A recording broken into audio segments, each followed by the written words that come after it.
A very warm morning to one and all present here. This is Abhilasha Nahata from Layal Public School, and I am your social science teacher.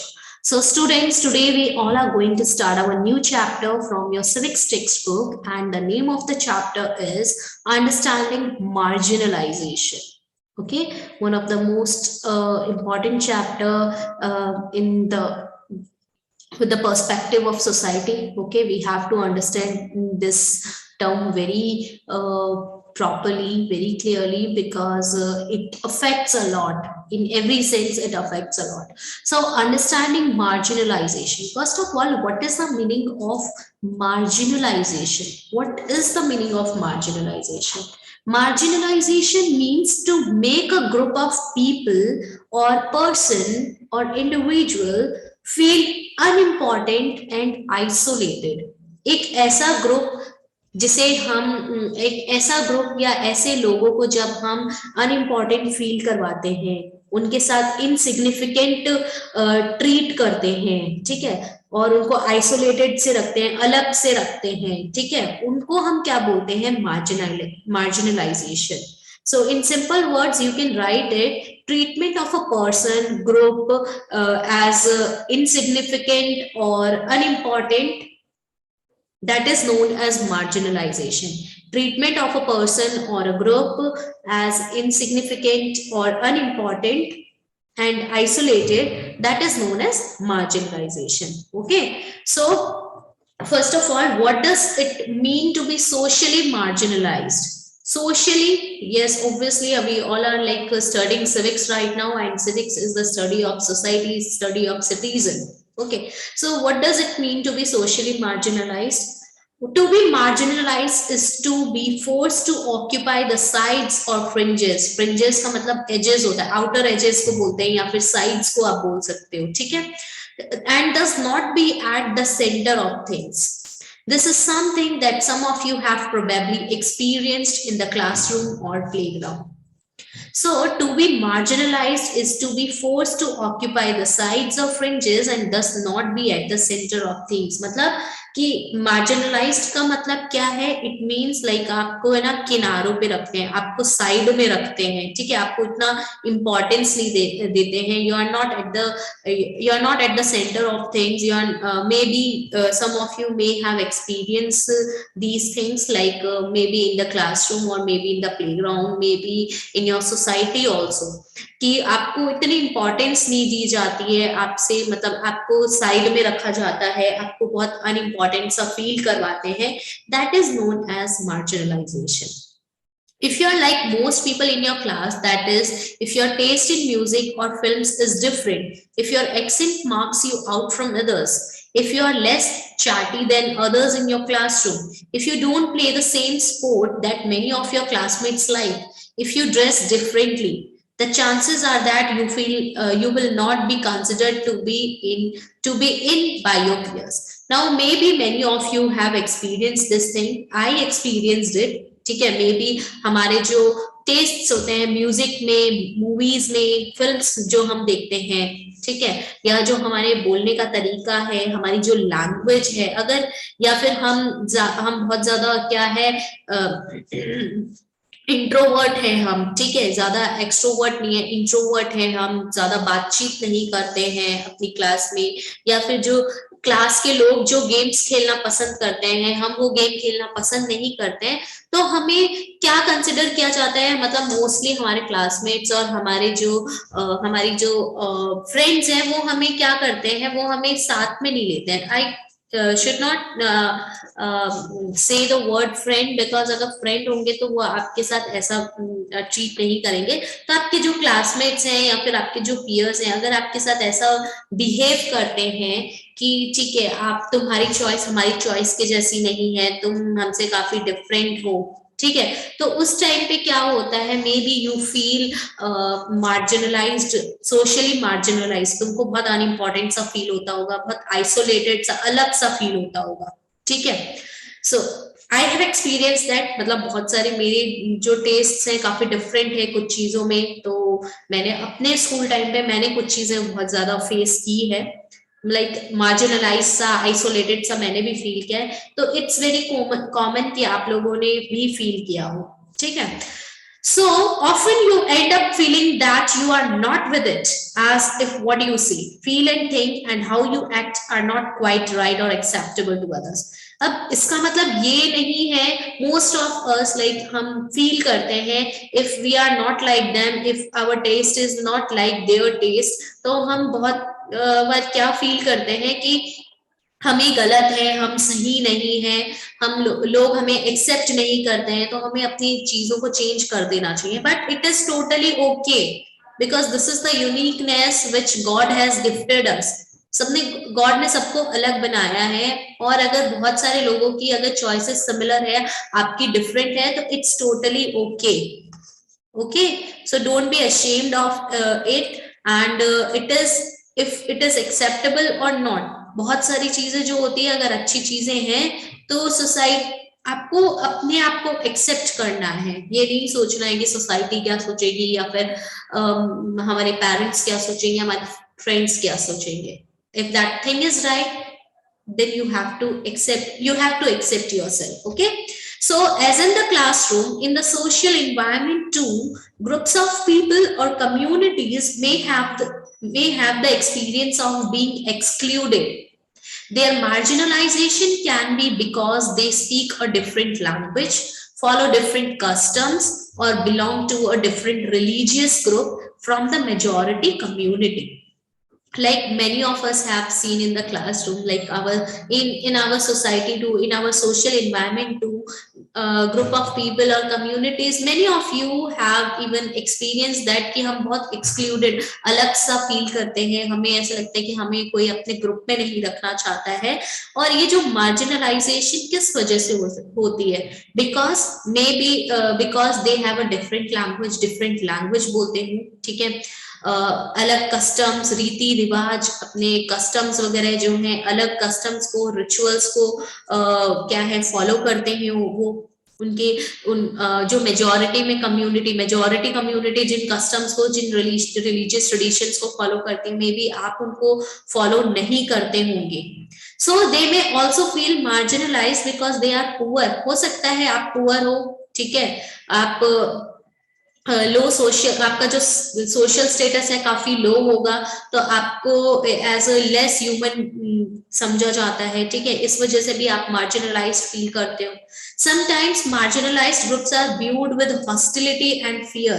और कभी-कभी तो जो marginalized groups होते हैं, ठीक है, जो काफी different से होते हैं, उनको किस तरीके से देखा जाता है, उनको मतलब काफी unfriend, hostility का मतलब क्या होता है, hostility means अनफ्रेंडलीनेस को बोलते हैं, जो बोलते हैं ना हॉस्टाइल बिहेवियर है, अनफ्रेंडलीनेस बिहेवियर है, जो हमेशा कॉन्फ्लिक्ट करता है, जो हमेशा जंगली की तरह रहता है, ठीक है, जो एक शत्रुता, मतलब एक एनिमी वाली फीलिंग को बोलते हैं, एनिमी वाली फीलिंग को हम बोलते हैं हॉस्टिलिटी. हिंदी में अगर वर्ड अगर आपको बताऊं तो हॉस्टिलिटी का परफेक्ट जो ट्रांसलेशन है हिंदी में वो है शत्रुता. शत्रुता को बोलते हैं.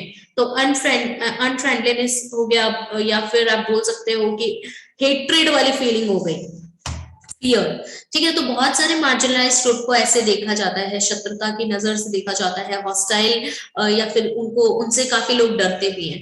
This sense of difference and exclusion leads to community not having access to resources and opportunities, and in their inability to assert their rights. And many times what happens because of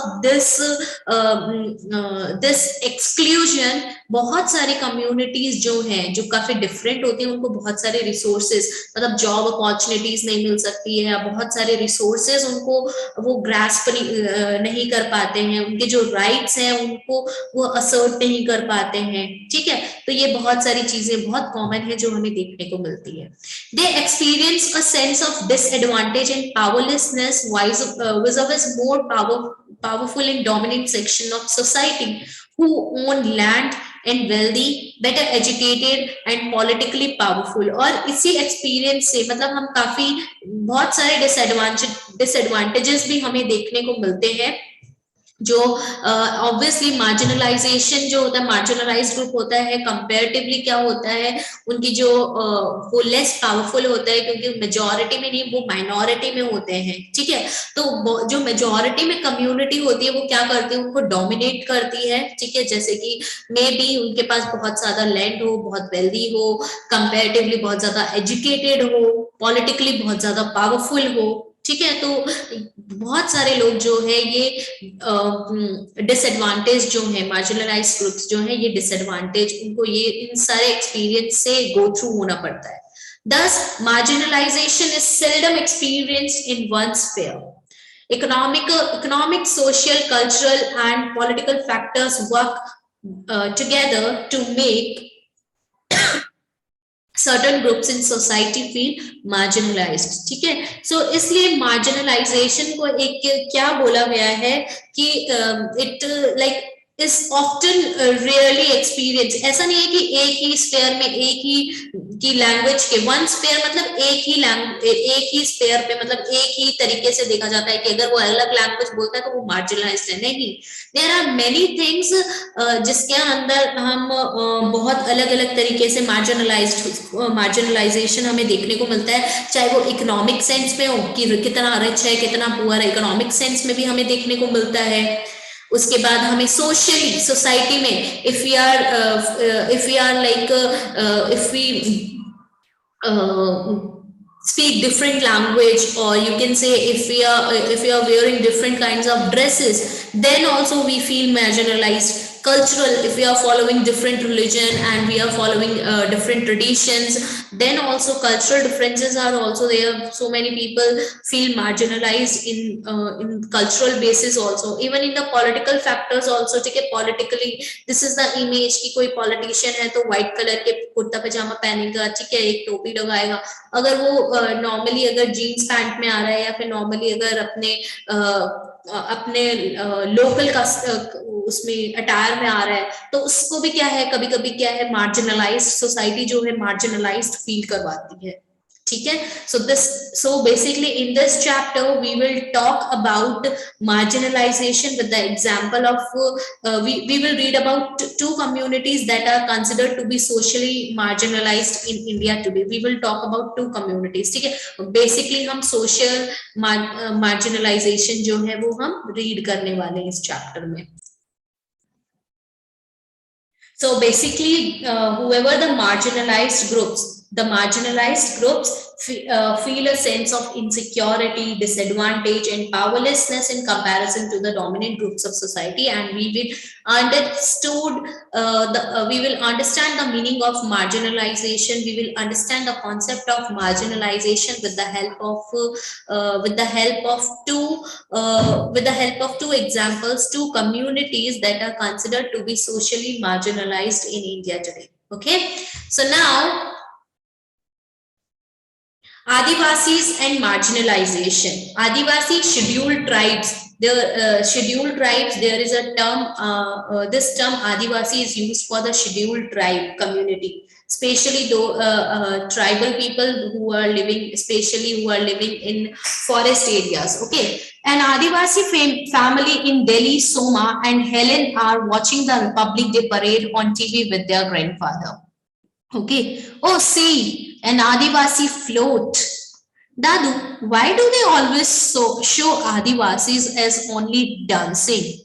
Now they are showing Republic Day parade, and this Republic on TV they are like seeing an Adivasi float, ठीक है। हम normally cultural देखते हैं ना, राजस्थान, अगर suppose Rajasthan का नाम आ जाता है, we all are living in Rajasthan, ठीक है, राजस्थान का नाम आ जाता है कहीं अगर हम गए हुए हैं, तो नॉर्मली राजस्थान का नाम आते ही, या राजस्थान को अगर रिप्रेजेंट करना है तो उनके घूमर डांस में अगर बोले तो घूमर से, कालबेलिया से रिप्रेजेंट करते हैं, खाने में दाल बाटी चूरमा से करते हैं, ठीक है, अटायर में हमारा जो लहंगा चोली है इन सब के बेसिस पे करते हैं। तो बट कॉमनली नॉर्मली देखिए, क्या हम ये सारी चीजें नॉर्मली करते हैं कि नहीं करते हैं? कि क्या हम रोज दाल बाटी चूरमा खाते हैं? क्या हम रोज उसी तरह का अटायर जो है ड्रेसेस पहनते हैं? नहीं। नॉर्मली ऐसा नहीं होता ना। तो now there is a question there is a question that Soma is asking to her grandfather कि हमेशा आदिवासी को डांस करते हुए क्यों दिखाते हैं? Yes, don't they know anything else about us?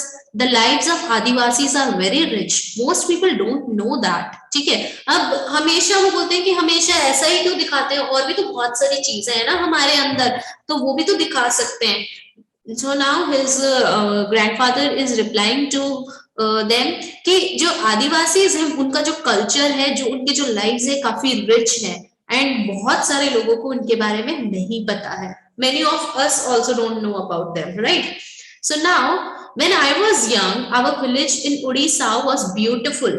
We got everything we needed from the land and the forests around us. We in turn respected the land, the forest, the river.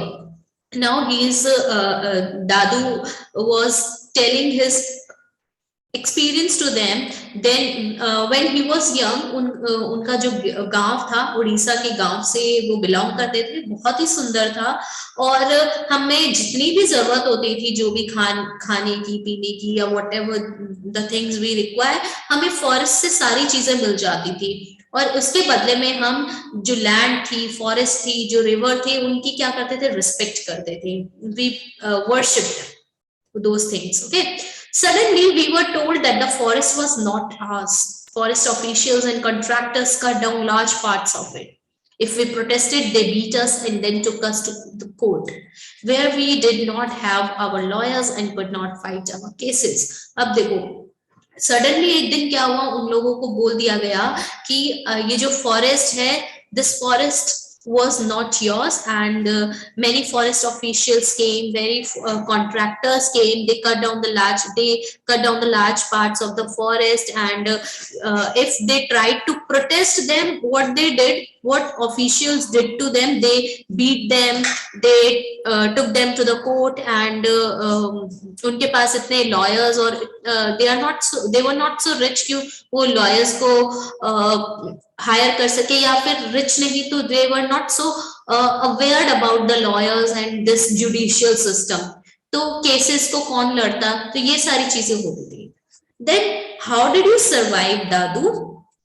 So, आप कैसे survive किए? Many of us were forced to leave our homes and find seasonal work in nearby towns. बहुत सारे लोगों को बोल दिया गया कि आपको फोर्स किया गया कि आप लोग यहाँ से चले जाएं और कोई भी सीजनल वर्क जो है आसपास के टाउन्स में उनको फाइंड कीजिए और वही काम कीजिए. Then company wala scheme. They said there was iron ore under our land. They wanted to mine it. They promised jobs and money if we sold our land to them. Some villagers were excited, others said this would destroy our lives and we would get nothing. Some gave thumbprint, not realizing they were selling their lands off. Only a few were given token jobs, but most of us did not sell. Okay, so now company, iron and steel company came. They company वाला, ठीक है, iron and steel company, iron and steel company जो है industry वहां पे establish करने की पूरी प्रिपरेशन हो रही थी. वो आए और बोले कि आपकी जमीन के अंदर बहुत सारा आयरन है, एंड अगर आप अपनी लैंड हमें सेल आउट कर देते हो तो वी विल प्रॉमिस यू कि हम आपको जॉब्स देंगे और बहुत सारा पैसा भी देंगे. एंड विलेजर्स ऑब्वियसली बहुत ज्यादा एक्साइटेड थे इस चीज को लेके. कुछ विलेजर्स और कुछ लोगों को लग रहा था it will destroy their lives and उन्हें कुछ भी नहीं मिलेगा. सो बहुत सारे लोगों ने बिना पढ़े बिना समझे जो है अपने थंबप्रिंट दे दिए और उन्हें पता भी नहीं था, उन्होंने अपनी लैंड जो है वो सेल आउट कर दिए. इवन बहुत सारे लोगों को जो है, ऑब्वियसली कुछ लोगों को जॉब्स मिली बट बहुत सारे लोगों को नहीं भी मिली, और बहुत सारे लोगों ने जो है वो अपनी लैंड्स जो है सेल आउट नहीं की थी. Then they beat and threatened us till eventually everyone was forced to sell and abandon the land of their forefathers. They had the support of the authorities. Our whole way of living vanished overnight. अब फिर उन्होंने हमें मारना start किया, डराना start किया. जब तक हमने उनको लैंड सेल नहीं की तब तक हमें डराया, हमें धमकाया, हमें मारा. और जो हमारे पुरखों की, हमारे फोर फादर्स, हमारे एंसेस्टर्स की जो जमीन थी हमें वो खाली करनी पड़ी. We have to sell and abandon the land. हमें खाली करनी पड़ी, उस प्लेस को पूरा खाली करना पड़ा. बहुत सारे, और मोस्ट इम्पॉर्टेंटली जो गवर्नमेंट थे, जो इम्पोर्टेंट अथॉरिटीज थे, पावरफुल पर्संस थे, वो इनके साथ में थे. और जो हमारी जो लाइफ थी, ठीक है, अब whole way of living vanished overnight. एक दिन में, मतलब एक रात में, एक रातों रात हमारी जो जिंदगी है, जो हमारा रहने का तरीका था, हमारी जो पूरी लाइफ थी वो खत्म हो चुकी थी. The money, oh Dadu, and our land, what? For our 30 acres, we got a little money from one contractor. I never saw most of my friends again. जो हमारी 30 एकड़ जमीन थी, बहुत ही कम दामों में, बहुत ही कम दामों में एक कॉन्ट्रैक्टर ने हमसे खरीद ली, और मैंने अपने बहुत सारे फ्रेंड्स को फिर से कभी भी नहीं देखा. The money hardly lasted in the city. We had no means of livelihood anymore. We were all crammed into a tiny rented room. How we missed our carefree lives, the open spaces. Obviously, बहुत ही little pennies were with them. और city में जो थोड़ा बहुत पैसा था, ज्यादा दिन नहीं चला, और उनके पास अब रहने का, खाने पीने का, या फिर लाइवलीहुड का कोई भी एक जरिया नहीं था. जीने का कोई मतलब कैसे जिए, नौकरी नहीं थी, जॉब्स नहीं थी उनके पास, तो वो लाइवलीहुड का कोई भी मीन्स नहीं था. सो उनकी जो लाइफ थी, एक छोटे से रेंट के रूम में जो है वो रहने लग गए थे.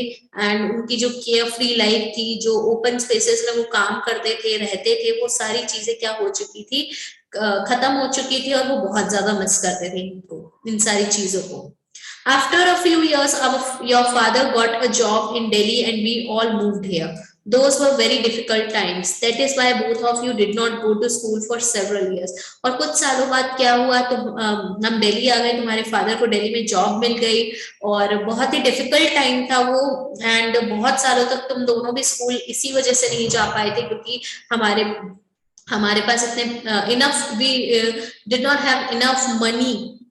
Okay, so I hated going back to school. We had missed so much of our studies and our children made fun of us. Other children made fun of us. We spoke Santali at home and did not know Hindi.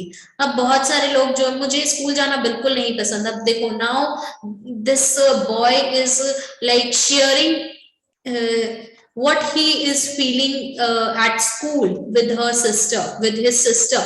So कि मुझे school जाना बिल्कुल पसंद नहीं है, मैं बिल्कुल पसंद नहीं है, क्योंकि जो मैं लैंग्वेज बोलता हूँ, मैं संथली बोलता हूँ, एंड जो दूसरे लोग हैं मेरा मजाक उड़ाते हैं. मुझे हिंदी नहीं आती तो बहुत ज्यादा मजाक उड़ाते हैं.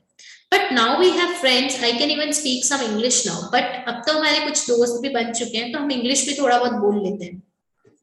I wish I could have shown my friends our village before it was destroyed. कि डिस्ट्रॉय होने से पहले मैं अपने फ्रेंड्स को, अगर काश में, आई होप कि मैं दिखा पाता, आई विश कि मैं दिखा पाता. You can still tell them about our village. It has a lot to teach them. तुम बता तो सकते ही हो. One day I will make a movie on this story, our story, the Adivasi story. Now this girl is saying कि एक दिन मैं इस अपनी जो स्टोरी है, हमारी स्टोरी है, उसके बारे में दुनिया को बताऊंगी, एक मूवी बनाऊंगी और उसे दुनिया तक लेके जाऊंगी. Okay, so now you just read about how Dadu was forced to leave his village in Odisha. Dadu's story is similar to the lives of millions of Adivasis in India. You will read more about the marginalization of this community in this chapter. Okay, so now we will talk more about it. Now our so we have gone through this story, and we felt कि कैसे जो दादू की life थी, दादू was an आदिवासी, और उनकी life कैसे destroy हुई एक विलेज में, उसके बाद वो कैसे शिफ्ट हुए. तो ऐसे बहुत सारी लाइफ्स हैं, ठीक है, ऐसे बहुत सारे लोग हैं हमारे इंडिया में, स्पेशली आदिवासी कम्युनिटी, शेड्यूल्ड ट्राइब्स कम्युनिटी, जो अपने लैंड से, उनके फोर फादर्स की जो लैंड थी, या जो वहां पे जो वो जहाँ पे रहते थे वहां से उनको इंडस्ट्रीज की वजह से या फिर डैम्स की वजह से या कोई ना कोई डेवलपमेंट जो मॉडर्नाइजेशन है लाने के लिए उनको वहां से फोर्स करके निकाल दिया गया या फिर प्यार से निकाल दिया गया, तो उनकी लाइफ जो है काफी वैनिश हो चुकी थी। ठीक है, तो ऑब्वियसली मार्जिनलाइजेशन, आदिवासी जो फील करते हैं, जो मार्जिनलाइज्ड फील करते हैं, तो हम इसके बारे में अपनी नेक्स्ट क्लास में पढ़ते हैं। Who are Adivasis, how their life affects, how their life is affecting. After that we will talk about like how Adivasi is related to stereotyping. ठीक है, stereotyping हम एक हमारा अंदर से एक हम प्रेजुडिस कर लेते हैं किसी कुछ चीजों को लेके, तो आदिवासी और स्टीरियोटाइपिंग कैसे रिलेटेड है। डेवलपमेंट के बारे में पढ़ेंगे कि डेवलपमेंट के नाम पे आदिवासी के साथ क्या क्या हुआ और सच में डेवलपमेंट हुई कि नहीं हुई। After that we will talk about minority community के बारे में पढ़ेंगे, अपर कास्ट लोअर कास्ट के बारे में थोड़ी चीजें पढ़ने वाले इस चैप्टर में। So this is all about today. Thank you so much for joining the class everyone, and you will get the PDF of this chapter, not this chapter, the last chapter. Okay, I will send you the PDF of that chapter. You will get it in your group today. So complete your work as soon as possible and do send it to me. Okay, chalo, bye bye, take care.